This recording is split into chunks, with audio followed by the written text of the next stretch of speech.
মেরে মোহতরম দোস্তর বুজুর্গ, আল্লামা রুহুল আমিন সাহেব ছোটখাটো মৌলবী না বড় মৌলবী? জোরে বলেন।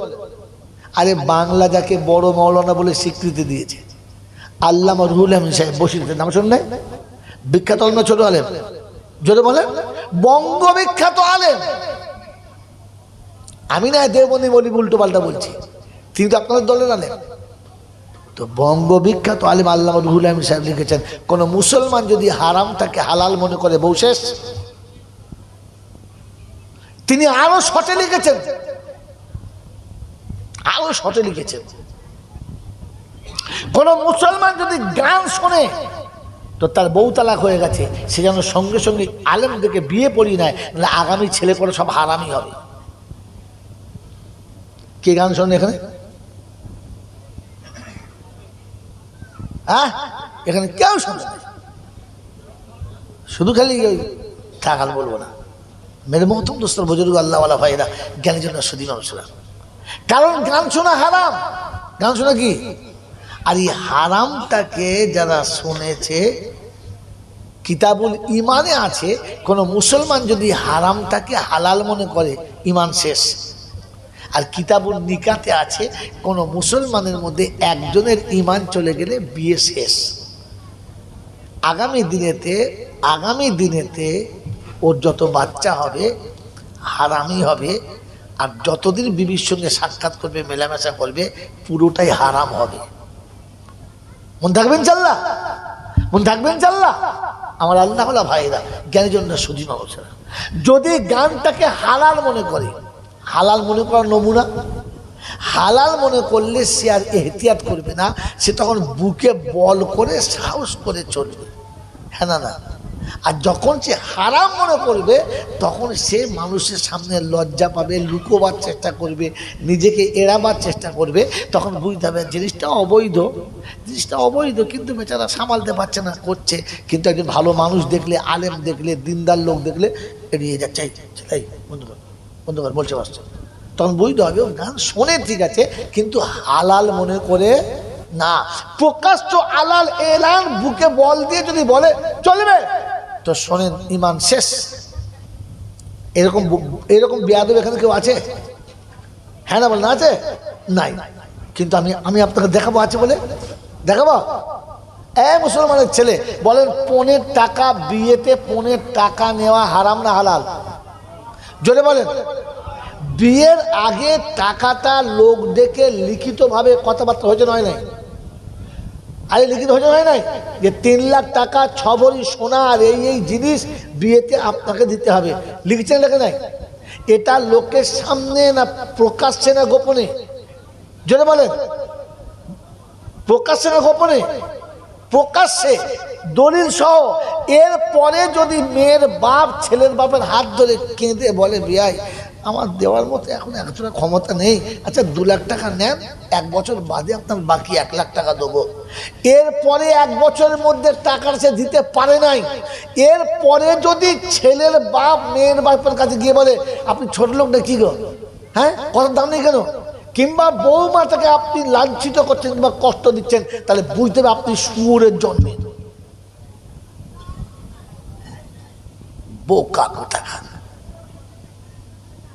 কারণ শুয়োর আপনার থেকে অনেক ভালো। শুয়োর বলে, রব্বানা আমি সারা দুনিয়ার পায়খানা খাই, কিন্তু নিজে পায়খানা করে খাই না। এই জন্য তোমার ওই বান্দা মানুষের থেকে আমি ভালো। সুদের টাকা, 15 টাকা, ওই জাকাতের টাকা, ওটা মালের পায়খানা, ও নিজে করে নিজে খায়। ওটা কুত্তা বলে, আমি ও দলে নয়, আমি পায়খানা খাই, মানুষের খাই, আমারটা খাই না।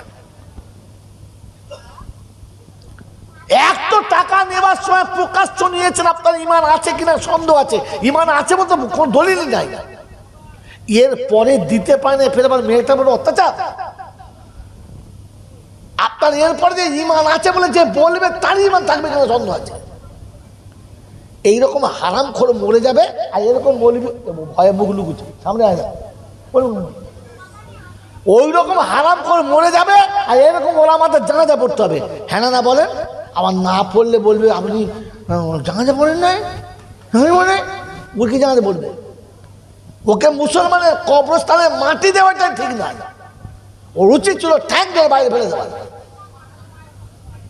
মুসলমানের ছেলে বলার ইমান আছে কিনা খবর নাই, বলছে মুসলমানের মেরেছে। আমার একবারও কষ্ট হয় না, মুসলমানকে কেউ মারতে পারে না, মুসলমান সহজে মার খাবে না। মেরে মহতম দোস্তর বুজুর্গ, পৃথিবীর কেউ কোনো বাজার ভালো হয়ে গিয়েছে বলে সোনার দাম কমেছে? জোরে বলেন। সোনাকে কেউ কখনো চাপতে পারে নাই। তবে হ্যাঁ, মাঝে মাঝে সোনাতে খাদ্যগুলো আগুনে পোড়াতে হয়, হ্যাঁ না না? জোরে বলেন।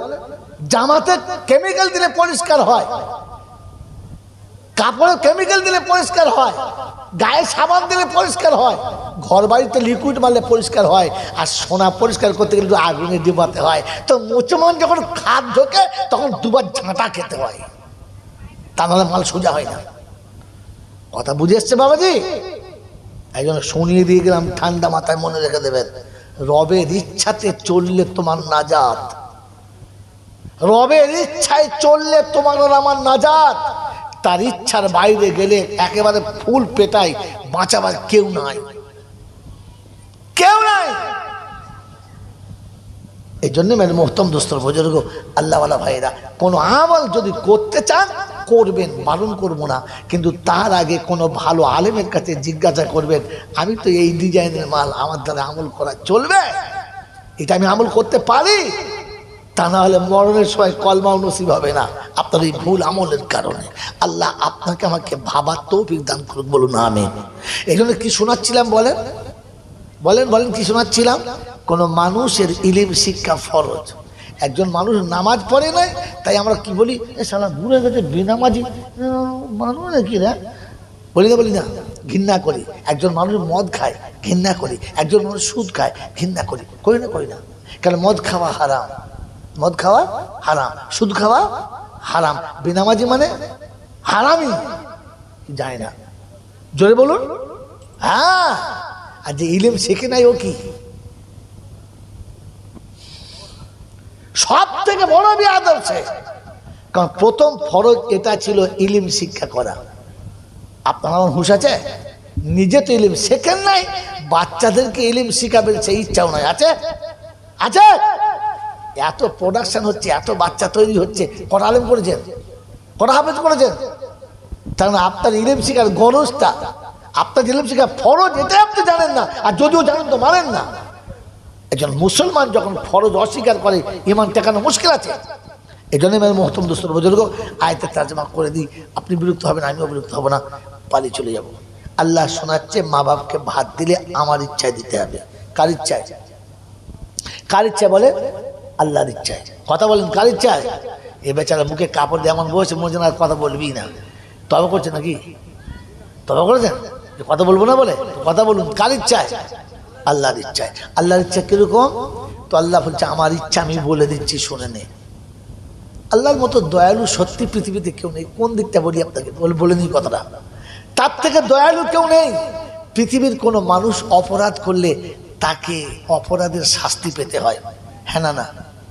হ্যাঁ না বলে? পৃথিবীর শাসনকর্তা অপরাধীকে খোঁজে শাস্তি দেওয়ার জন্য, আর আল্লাহ পাক তার বান্দাকে খোঁজে তার অপরাধ ক্ষমা করে দেওয়ার জন্য। কি এরকম দয়ালু কেউ হবে? পৃথিবীর কোনো মানুষ বিপদে পড়লে তাকে কি করে ফাঁসাবে মানুষ চিন্তা করে, আর বান্দা বিপদে করলে কি করে বাঁচবে আল্লাহ তার সব রাস্তাগুলো বলে দেয়। এইদিকে আসবি, এই বলবি, এই করবি, এই আমার কাছে এরকম করে বলবি, আমি মাফ করে দেবো। কি করে বললে আমি মাফ করবো সেটাও বলে দিয়েছে। এত বড় দয়ালু আল্লাহ, এর থেকে বড় দয়ালু কেউ নেই। তাই মেরে মহতম দোস্তর বুজুর্গ, আল্লাহ ভালো ভাইরা, আল্লাহ শোনাচ্ছে, তুমি তোমার বাপ মাকে ভাত দেবে আমার ইচ্ছায়। ইচ্ছাটা কিরকম শুনে নাও, ইচ্ছাটা শুনে নাও। প্রত্যেকটি মা যারা বসে জলসা শুনছেন, প্রত্যেকটি মাকে বলছি, বেয়াদবি না করে বাচ্চাদের চুপ করা, নিজে শোনেন। যদি জাহান্নাম থেকে বাঁচতে চান আর নিজের ছেলে মেয়েদের বাঁচাতে চান, তাহলে এখান থেকে আয়াতটা শুনে নিয়ে যান, বাড়ি গিয়ে বসে বসে আবার দেখবেন।